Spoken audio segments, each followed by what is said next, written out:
every time we say yes to a limiting habit, let's stick with the social media and the phone addiction. Every time I say yes to my phone, that neuro pathway of the reward center that gets activated from me using my phone, the cheap dopamine that I'm getting from flicking through videos, that gets reinforced. So biologically, I'm worse off tomorrow because my brain is now stronger in that pattern. There is no ways that tomorrow it will be easier to change the habit.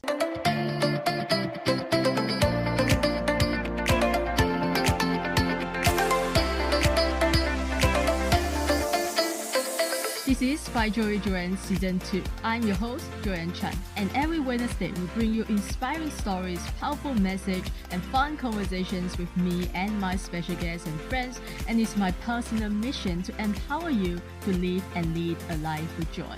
This podcast is for you if you're looking for more joy, courage, passion, and purpose in your life. Now let's dive into today's episode and get ready to laugh, learn, and live your life to the fullest.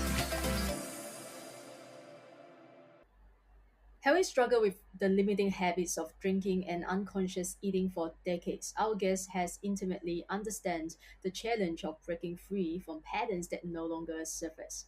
For over a decade, blending her expertise in human behavior, mindset, and leadership, she has had the privilege of working with high achievers worldwide to create sustainable change that not only transforms their personal lives, but also accelerates their business success. And she's here today to empower you to shift from unconscious patterns to the life that you never want to numb out from. So, guys, help me in welcoming the author of Habit Freedom and founder of Relating Academy, the go to habits and relationship coach for high performance, Anna Shilina. Thank you so much for having me here. I'm so excited to be here. Okay, let's start with your background and your story.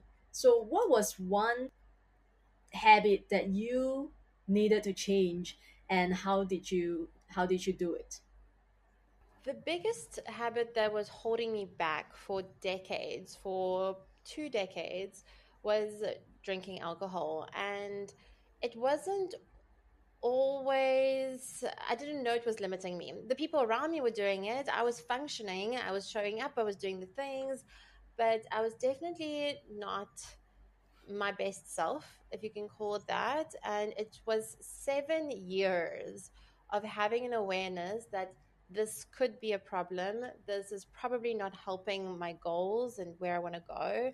But I was so addicted to that relief, the numbing, the dopamine that I would get from the drinking. I thought, I had all these beliefs around it. Like I thought I needed it to have fun and to connect and to relax. None of those things are true. But that was the programming that I came with. And once I was able to put that habit down, then I was also able to transform my relationship with food and change my habits around food and eat a lot lighter, a lot leaner, a lot healthier, which then, helped me feel much better in my body and helped me also then not want to go back to the alcohol and food and dense food. So the biggest change was the alcohol. But I've had like doom scrolling has been a huge habit that I used to use also to numb out from, and binging series. So it was a lot of habits. I almost feel like I was designed to experience all those very dense and numbing and limiting habits so that I could break free from them, and that so that I could also lead other people to break free from their limiting habits. So, what were you trying to numb from? Was it anxiety, sadness? What was it? So I write in my book Habit Freedom how my very first addiction was academia. So I started off by just being very, very good at school. And that looks like a good thing on the outside. But when I looked underneath and really looked at what was driving that, it was I came from a household where there was like a lot of fighting, a lot of unrest. And my escape was the books and just being good at school. So sometimes limiting habits and numbing habits can look like working really hard, right? Where you're escaping relationship challenges or personal life things, and it looks like, oh, I'm productive and I'm effective, but at the end of the day, it's still running away from something, right? So at the core, I learned to not be in the present moment. I learned that the present moment wasn't very safe. I learned the present moment wasn't very enjoyable when I was very, very young. Like I said, we grew up in an immigrant family. So my family immigrated from Kiev to Cape Town. I was just 6 years old.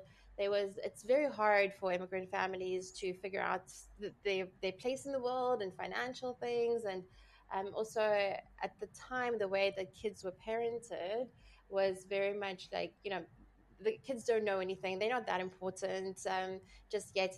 While they're kids, let them just do their own thing. So I had emotionally unavailable parents back then. Now our relationship was very, very different. But when I was growing up, so that perfect storm of being isolated, one of my core inner child woundings is loneliness and isolation. So I was trying to numb out that cosmic loneliness that I learned, that was a learned feeling from when I was a very, very young. And I've had to heal that wound as an adult and reparent that inner child. And by reparent, I mean is as an adult, give myself the things that I was craving as a child. And once I started to do that, and then that loneliness wound started to become less and less, then the need for the alcohol and the calorie dense food also started to go away. And going back to what you said earlier, you said sometimes we do not know whether a habit is limiting us or whether it's serving us, right? So how do we know, for example, like you give an example, fantastic example, working really hard, like especially high achievers, working very hard and trying to stay productive, like that could be a habit that we're trying to numb ourselves from, maybe feeling like, I don't know, feeling lost, feeling anxious and all that, right? So how do we know, what kind of questions can we ask ourselves, like whether this habit is serving us or is actually limiting us? When values are clear, decisions are easy. So, what I mean by values is what is most important to me. And every human being has three areas of life, which is our health, our relationships, and our love, and our wealth. So, obviously, you can group like career, wealth, business, and that, and then all the relationships and all the health. And so, to really know if your habits are serving you, it's important to start with the values and do an audit. Do an annual or twice a year audit, going like, where are my health goals? What are my health goals? Where am I in comparison to those health goals? What are my relationship goals and where am I in comparison to those? And what are my wealth goals and where am I in comparison to those? Once you have that, that's your North Star, that's your compass. Then you can look at your habits and look, okay, then XYZ habit, the habit of waking up late and going to bed late, is that serving my health, my relationships, my wealth? Maybe it is, maybe it isn't. Some people are more creative at night. I can't tell you if it's the right habit for you, but only you will know once you set that metric for yourself with your values and what's most important to you, then you can evaluate which habits are helping you get there and which habits are holding you back. Obviously, sometimes it's not that black and white, and human beings are very good at justifying just about anything to ourselves. So we can find a way to make it fit and squirm it in. And it takes a cute, sometimes painful honesty with ourselves to go like, well, I thought this habit was supporting this value or this goal, but it's been years that I've been operating like this and I still don't have the relationship of my dreams, for example. That means that habit isn't supporting me in that goal. So then it's the hard decision of what am I going to do to shift that. So only you will know. And that's an important thing to understand, that you have the authority over you, right? Nobody can tell you that your habits are limiting you or expanding you. You will know, but a lot of people don't know how to trust themselves. So that's a huge thing that we work on in the Habit Freedom Mastermind, is helping people hear their inner voice and their inner guidance and also trust it. Because sometimes when you say, okay, just listen to your intuition or listen to your inner guidance, it's like it's like giving the advice like drink more water. Drink more water can be great advice, but if the water is not healthy or contaminated or is not like salt water, it's not drinking water, then it's actually bad for you. So in terms of like listening to your greatest inner guidance, it's about cultivating that relationship with yourself, knowing how to listen to it, when to trust it, starting small, and really building that relationship with yourself so that you have that self trust and self respect. And from there, you can do the audit of what are my values, what are the habits, and are those aligned? I think one thing that the reason why we lose trust with ourselves is because when we say we want to do something, let's say I say I want to go to the gym maybe every day, right? And I'm not, I didn't go to the gym every day. So I lose trust with myself because I didn't follow through, right? So that's how we lose trust, and we start to not respect ourselves, right? And all that. So how do we, what else can we start to build trust with ourselves so that we can cultivate this relationship, which is a big part of your work, right? The first relationship you have, the last relationship you have is the one with yourself. That's what you said. So how do we build relationship with ourselves if we had already lost the trust or the respect with ourselves? That is the most important relationship, how much I respect myself. And you're right, like I used to make promises all the time to myself. I'd say I'm not eating sugar today, or I'm going to gym today, and then by the end of the day I ate the sugar and I didn't go to gym. I'm not drinking today, and by the end of the day I'm drinking, and that does chip away. And the first thing is to almost treat yourself like a child. Like the first thing is to say, like, look, it's okay to be where you are, because to like keep scolding, you don't want to be like, you're reparenting yourself. So if you can picture yourself as a child and go like, okay, we're going to change a behavior, but we can only start if I meet you where you are today, right? Can't start by saying you have to be here, or you should have done that, or all these things. Like most important thing is where you are today is exactly where you need to be. It's perfect. It doesn't matter what's happened in the past. The only thing that matters is now and what we go do forward, going forward, right? Because sometimes we get really stuck in these stories.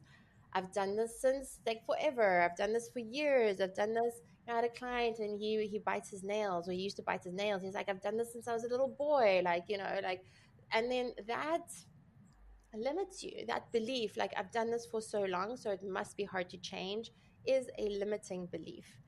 And so the first thing, like I said, is to start where you are at. And then the next thing is to make small promises to yourself, and only make those promises when you know you can keep them.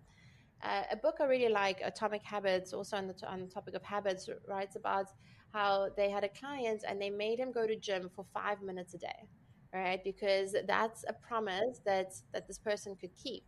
And until that habit became ingrained, this is my habit, I go to gym, even if it's just 5 minutes, then it starts to stick. So even these days, me personally, if I have 10 or 20 minutes to go to gym, I will do that. Not because I'm going to get the most effective workout in or like build muscle or anything. It's simply because the habit is more important. The promise is more important than the actual activity, right?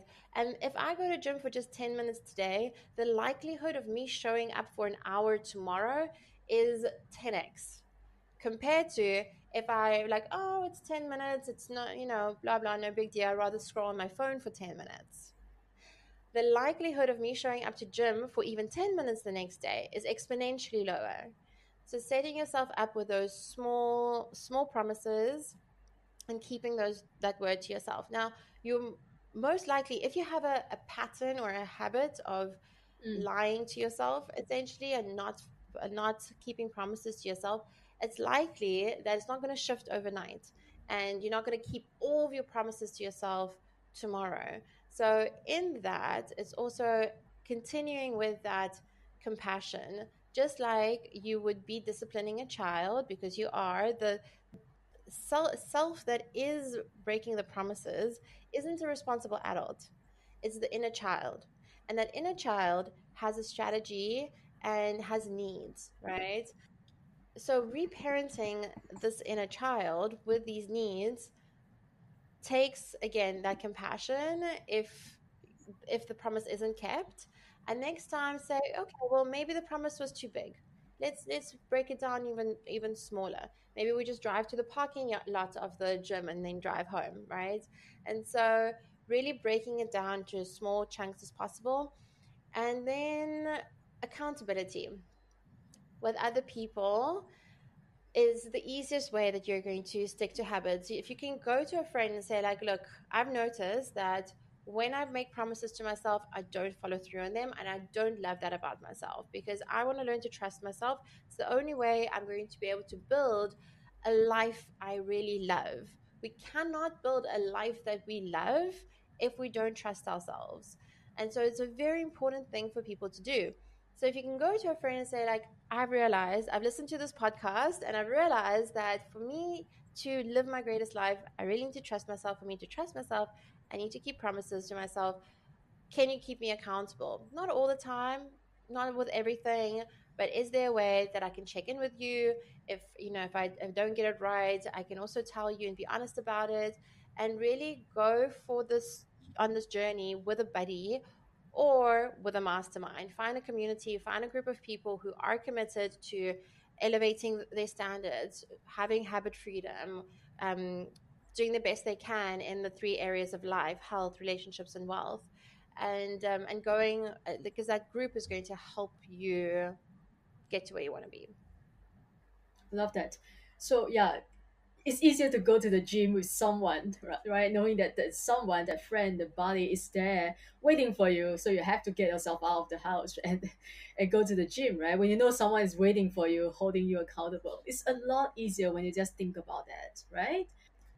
Well, if we look at why is it easier? It's also important. It's because we value the other person the more than we value ourselves. And that's also part of the problem. When we start to elevate our self-worth to the same level of I cannot disappoint myself just as much as I cannot disappoint my friend. If I don't show up to gym and my friend is waiting for me, my friend is going to be upset about it. And it's the same level of value when you value yourself, going like, I value myself so much that I cannot let myself down, as much as I value a friend or a mentor or a coach or anyone else. That's when you know you are breaking through. Yeah, but maybe that's the easier way to start, right?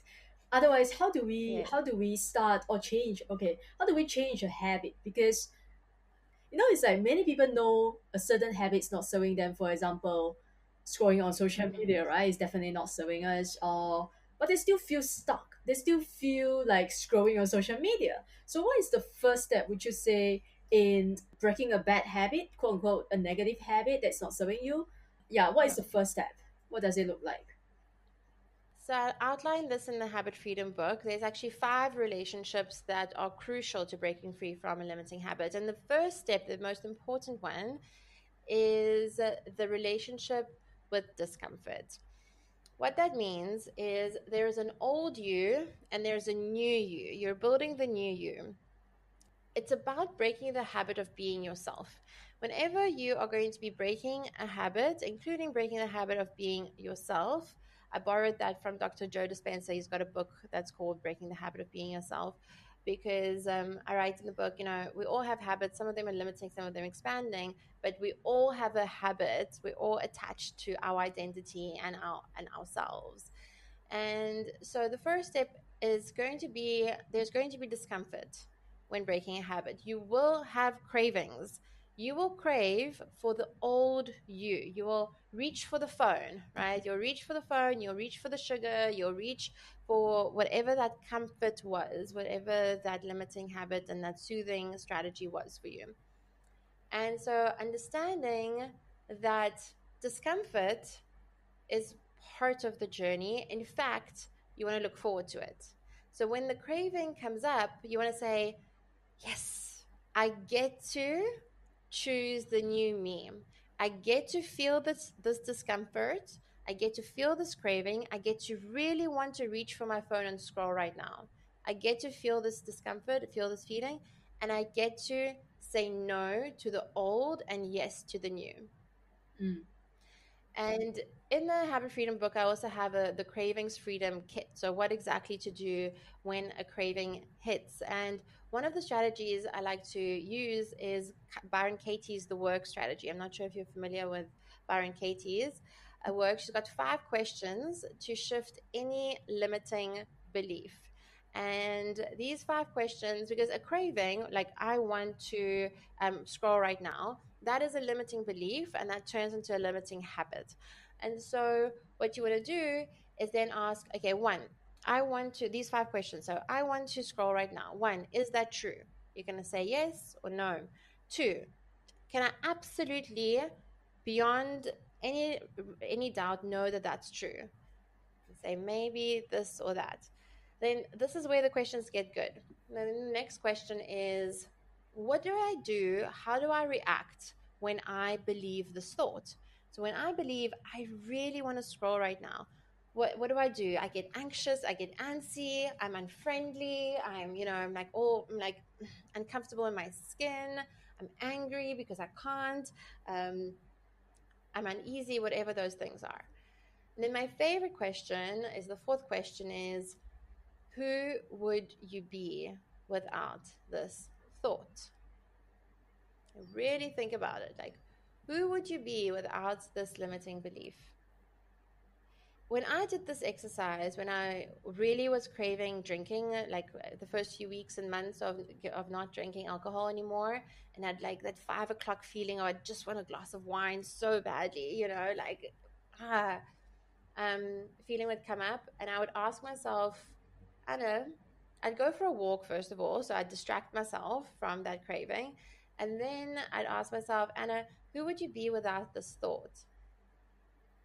And when it really landed that I would be free, I would be so free without this thought, and the craving started to go away a little bit. Maybe not all the way, but I felt more and more free. And that's how habit freedom came to be, because I knew I was writing about habits, but then, the free part is when I let go of the limiting beliefs around the habits, and the cravings would go away and I would have that feeling of freedom. So having this toolkit for yourself, knowing that the cravings are going to come up, and also knowing why you're doing it. What's the upside, right? When you do less scrolling, what are the things that you'll be able to do? You'll be able to unlock more creativity. Maybe you want to paint, maybe you want to sing, maybe you want to play music, maybe you want to write, maybe you want to connect with a friend, maybe you want to do all these different things. And having that's really clear of why you're doing what you're doing. You want to free up your time, you want to free up your energy. Social media is such an energy drain. It's like siphoning our energy. And you'll see that with time, the more you say no to the old belief, and the more you unlock all the things that you want. And so the fifth question, just to wrap it up with Byron Katie's The Work, anyone can go on the internet and just Google Byron Katie The Work, and these 5 questions come up. The fifth question is, how do you turn that belief around? So I usually turn that belief around by saying, I'm not struggling with the craving. The craving is struggling with me. I love that. Or I'll say, maybe I thought I was craving, but I'm actually not. So it's like turning that belief around into something more empowering helps you feel even more free. And the more you practice this, the more you really practice this, then you'll see how much more of a mind warrior you can be, where you are the one that's in control and not some invisible thing like pulling the strings of your mind. Yeah, when it comes to control, right? We are the ones we are in charge. And I love that. I start to think about, next time when I want to scroll on my phone, I will just say my phone is obsessed with me, I'm not obsessed with my phone. Right? Yes. Yeah. Yeah, I will try that. It sounds funny, right? So just say it's the biggest mistake that people often make, and they are not realizing that that is a mistake when it comes to changing a habit. Like, what is the biggest mistake that people often make? The biggest mistake that people often make is they think that tomorrow it will be easier to change a habit. I Right. can scroll today and go to sleep half an hour later than I was planning to today. It's just half an hour, right? Like, no, no big deal. But then the half an hour start to add up, and it's incremental. It's incrementally good for you or incrementally bad for you, right? And so every time we say yes to a limiting habit, let's stick with the social media and the phone addiction. Every time I say yes to my phone, my that neuro pathway of the reward center that gets activated from me using my phone, the cheap dopamine that I'm getting from flicking through videos, that gets reinforced. So biologically, I'm worse off tomorrow because my brain is now stronger in that pattern. There is no ways that tomorrow it will be easier to change the habit. Tomorrow it will be harder. What happens is sometimes it doesn't get easier, but the pain gets higher, right? So if I take the example of eating sugar and I say tomorrow, tomorrow, tomorrow, tomorrow, and then I wake up 6 months later and I'm in this body that I'm just feeling not that comfortable with, and I'm unhealthy and my energy's sluggish, and I don't want to go to a party because nothing fits me. And so the pain that's now accumulated from that limiting habit of eating too much sugar is so high that I have to make the change, but it's not easier.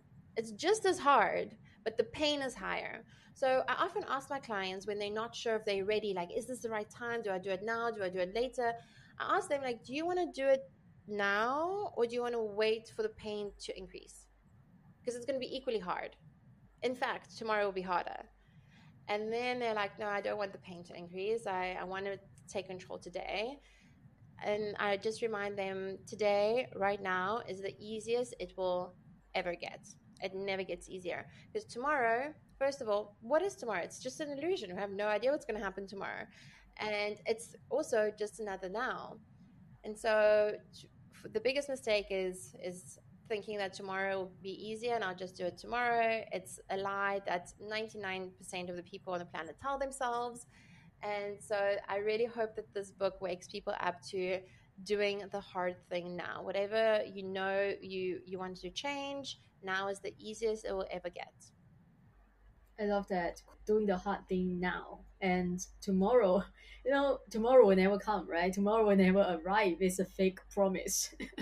So let's talk about willpower, because so often when I think about myself in my past, I would, maybe let's say, I attended an event, I felt really good about myself, I felt motivated to do everything, I have all the willpower in me to make things happen, right, to change a habit, to make new habits and all that, and only to find myself back to where I was 1 week later, right? So let's talk about willpower. Can we truly rely on willpower to break through in life, to change a habit, to make transformation, or is just another fake promise, or not sustainable?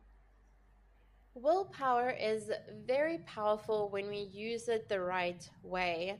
As you said, it's always short lasting. So it's never going to last you for days and days and weeks and weeks and months, but we can use it as a catalyst, right?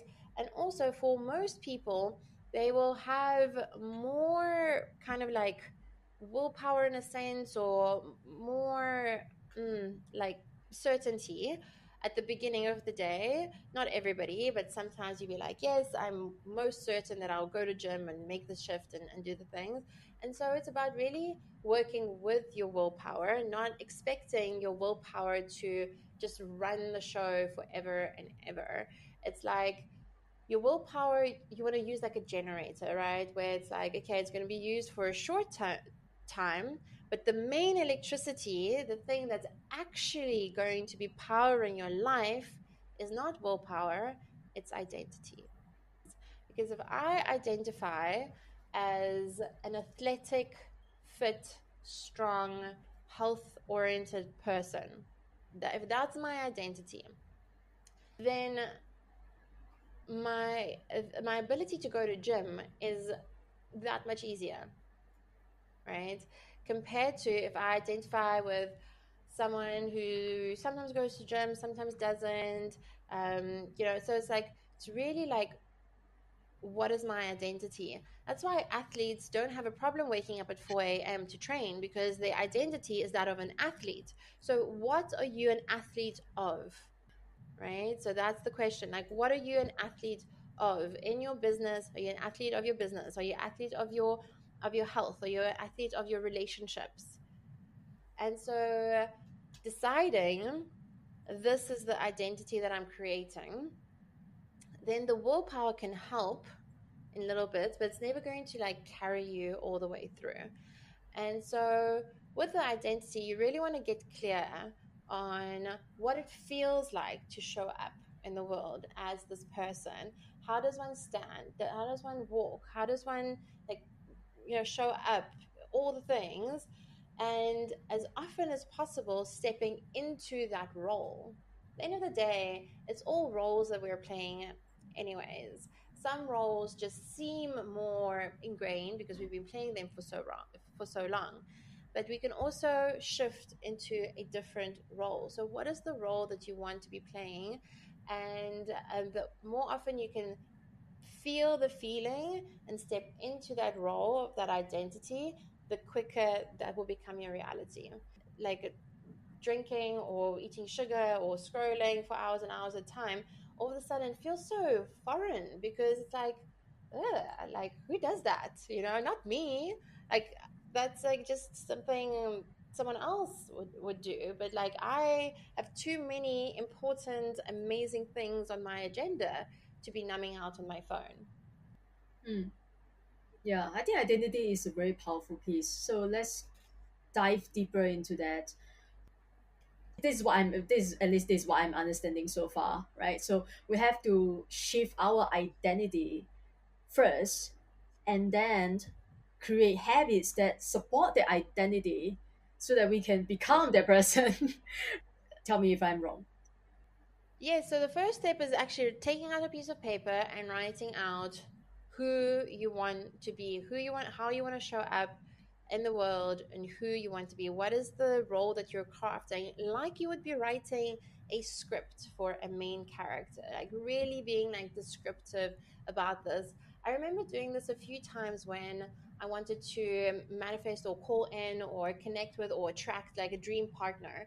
I'd be like, my dream partner has these qualities and these Yep. qualities, and this is how they are. And then I'd turn over the piece of paper and I'd say, well, who is this dream partner's dream woman? And I'd write out all the things that this dream partner is looking for in his dream person. And I'd look at where I was not there yet. And then I'm like, okay, well, if I really want this dream partner, I need to become this dream person and step into that role. What are the things that I need to do in these three areas of life? What are the things that I need to do for my health? What are the things that I need to do with my relationships? And what are the things that I don't need to do in my wealth? And once I start to show up in those areas, then the dream partner shows up, because they're looking for you as much as you're looking for them. Wow, that is how you manifest your dream partner. Yeah, because you're right. We so often we only write down the qualities that we are looking for, and we don't ask ourselves, who am I? Am I the person that will be attracted to, right? If you want someone who goes to the gym, are you the person who goes to the gym, right? If not, right? I mean, that's so, and we don't do that. I mean, that's awesome. That's something that I will have to do later. Is there anything any other exercises that you can share with our listeners today? Because we talk about, okay, how do you attract your dream partner? That's one. And how do you break a habit? That's one. What else in your work that you feel like is important for my listeners to know so that they can truly live a life that truly desire and truly love? Anything else that you haven't shared? The second relationship that's the most transformative in changing habits, the first one is the relationship with discomfort, and the second one is the relationship with the light. And that means like joy, gratitude, filling your life with expansive, beautiful things, whether it's connection with people that you love, art, music, creativity, nature, whatever it is. And this relationship with the light was the last puzzle piece of my habit freedom journey, because I would go from discomfort to discomfort. So I'd like really work very hard to not eat the sugar and do all the right things, but then I'd burn out. The reason why I'd burn out is because I wasn't filling my space and my time with things that brought me joy. I think that's a big thing that people miss out on. Like, people ask me, do I get to have fun? Like while changing my habits, like is it any fun? And I was like, yes, it's so much fun. It's just different fun. It's not going to be the fun that you used to have. You used to celebrate, for example, with food. You used to celebrate something with a croissant. Now you're going to celebrate it with a massage. It's different, but it's still fun. So nature abhors a vacuum, and energy cannot be created or destroyed, so it has to be go somewhere. And if we're the ones that are directing where that energy goes, how we fill our days, how we start our mornings, that expand us, light us up, whether it's journaling or walking or calling a friend or whatever, creativity, whatever it is. Whereas a lot of people they go to work and that's it, and they forget to fill their own cup before doing that. And then, of course, it's really hard to shift a habit because you're not creating that relationship with the light. You're not falling in love with life. That's the whole point of the journey. The relationship with yourself is to fall in love with yourself and to fall in love with life more and more. And that takes, if we don't have a conditioning or a history of doing that, that takes some practice. Yeah, schedule something that you enjoy doing throughout your day. That's so important. And I mean, like, what is life after all if we are not here to have fun, right? If we don't enjoy it, if we are not happy. So, what is your? I'm really curious to know what is your view on morning routines.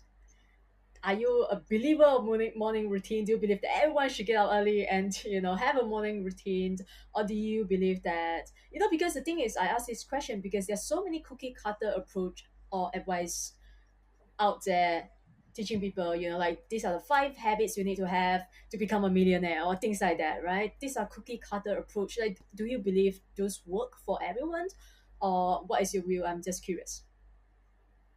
I find that if you speak to successful people who've made, for example, if the metric of success is money or material wealth, just for a second, obviously that's not the whole metric of success and wealth, but say that's the one that we're using, and you speak to them, and now 10, 20, 30 years into their career, now they have a morning routine. Now they meditate and they'll journal and they walk. But when it was time to build things, they just did whatever it took. Do you know what I mean? It was like, it was about doing whatever it takes. So then the thing is, with routines, it's like it depends where you are in life. There will be seasons where there is no routine, you wake up and you do whatever it takes. There will be other seasons where you get to have a slower morning. And yes, meditation helps you kind of like build a relationship with the now. Yes, journaling helps you express yourself. Yes, going walks and gym is also really important. Those things are all very important, but you rarely have space for everything all of the time. So the first thing is really understanding, what season am I in right now? Do I have the luxury of taking 3 hours for a morning routine, or don't I? Right? because I lived in Bali for a while, and people would teach these morning routines and everything, but everyone would be like broke, and it'd be like, okay, that's your morning routine, but what's your money routine? Like, how are you actually creating cash flow and adding value into the world and all these things if you are doing 3 hours of that and then another 6 hours of breath work and da da da da, and not actually creating value in the world? And so it really depends, like I said, where you are in the world. I know that the three things in the morning that set me up for a good day is meditation, journaling, and a walk. I don't get to do all those three. If I, during a weekend, or if I have a slower morning, then I try to fit all three. Some days I pick, most days I actually have to pick one or two, however many I can fit. And then get to work, do whatever it takes, right? Like, what is it that I need to get done today? So I don't have a very strict routine, but I do know what's good for me, and I do as much of what's good for me as possible. Yeah, I think it's the key is to knowing what's good for you, right? Because you are the only person who knows what is good for you, right? So awesome. Thank you so much. Is there anything else that you really want to talk about? Perhaps I didn't ask you, I didn't let you. I also, with clients, work a lot on creating their meditation practice, because that helps with changing habits so much. Because the point of meditation is to feel discomfort and sit through it and do the meditation anyways. I feel that with the apps and the westernization of meditation, it's been a pacifier or a self-soothing or a comfort blanket, or like, okay, sit and meditate and maybe the stress will be a little bit less, just to like get back into the old world, just to manage the stress that I had before. Whereas I feel that the fundamentals, the old principles of what meditation is actually for, which is to train your mind. And yes, it's normal for it to feel like a wild animal in there, and you don't want to be there. You don't want to be wrestling with this wild animal, but that's the point. That's how you get to habit freedom. That's how you get to discipline, is by doing the things you don't want to be doing. And because I find that sometimes we lose that ability to do things that we don't want to do, and also see the beauty in that. Yes, life is about enjoying and having pleasure and all that as well. We the most authentic way to get to that is through doing things we don't want to do. And one of the ways that we can practice that is through a dedicated meditation practice. And that has so many benefits, like connecting to your inner authority, knowing what's good for you, understanding what your values, understanding your habits, being able to sit through the discomfort of cravings. It's just such an art that I love, and I Yeah. really recommend for a lot of people. Yeah, personally, I meditate as well, but I think I need to go back to my get back to my practice. Is you keep saying habit freedom, and I know it's your book, right, as well. So, how do you define freedom when it comes to habits? What does it mean? Habit freedom. What does it really mean? One of my favorite quotes is by Viktor Frankl, the author of Man's Search for Meaning, which is, between the stimulus and the response lies your freedom. Mm, And again, going back to cravings, right? A craving is a stimulus. I want this. I want a water, for example. And then the response is, how do I respond? Do I take it because I want it, or do I not take it because it's actually not aligned with where I'm going? And in that pause, that's freedom. Your ability to be awake in that pause is freedom. It's also really hard, because for most people, it's I want, I take, I want, I take, I want, I open my phone, I want this food, I take it. Like, we are inundated with this comfort crisis. Everything's at our fingertips, and everything is immediate gratification, and every problem is solved for you at all times. But it's about really creating that Frankel pause, is what I called it, and expanding it, going like, can there be a stimulus?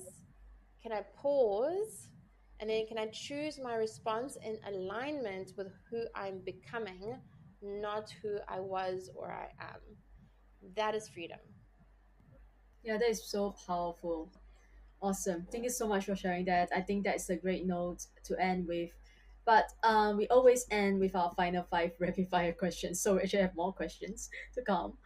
Every question has to be answered in one word or one sentence maximum. It's rapid fire. Are you ready? Yes. All right. The first question is, what is one thing you wish you knew earlier?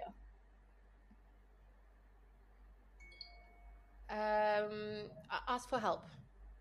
Ask for help. Don't do it. You don't have to do it. Don't do it alone. Ask for help. Love that. If you could have one day do over, which day would it be? Oof. One day do over. Which day would it be? Um, I mean, I don't really believe in do-overs because we are always where we were meant to be. But maybe I would go to Universal Studios and spend a day there just for fun. So Again, like I fun. was doing years ago, but I just do it just for fun. Yeah, right. Why not? I mean, go back to a fun memory that you had, right? The next question is, if you could master one skill you don't currently have, what would it be? Relationships and relating for life. I have the skill, and that's why I started the Business Relating Academy. But you can never know enough. It's a lifelong school. So communication, relationships, relating, lifelong. There's always something to learn. Beautiful. If you could instantly solve one problem in the world, what would it be?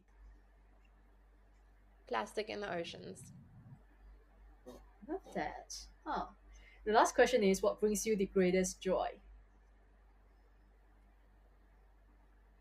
Creating memories with beautiful humans, experiences, novelty, adventures, music, art with wonderful people. Beautiful. Now tell my people where they can find you and where they can connect with you, where to download the book that you have mentioned throughout the episode. Habitfreedom.com is where you can find the book. My Instagram at Anna Shilina, you can find all the updates, and my YouTube Anna Shilina. Those three places. So habitfreedom.com at Anna Shilina on YouTube. Guys, I know you love today's episode because you are listening to the end. So share this on your IG story, tag me and tag Anna, and tell us what is one habit. This is your homework today, right? What is one habit you are committed to changing today after listening to this episode? Because we want to hold you accountable. It's just like Anna said, accountability is so important in changing a habit. So we want to hold you accountable. So remember to share and tag me and Anna. And I will always leave you the same way as I leave you every other episode. Show up. The world needs you, and you need you. Thanks for listening, and I wish you all a joyful and amazing day ahead. Bye. Thank you again for tuning into Find Joy Joanne podcast. If you enjoyed today's episode, take a screenshot and share it on your IG story and tag Find Joy Joanne _podcast so I know you are listening. And leave us a positive review on Apple Podcasts if you haven't already done so. And remember to hit the subscribe button whether you are listening on Spotify, iTunes, Amazon Music, or any of your other favorite platforms. If you love what we are doing and want to become one of our sponsors, you can send me a DM to connect. And thanks for being here. I will see you soon in the next episode.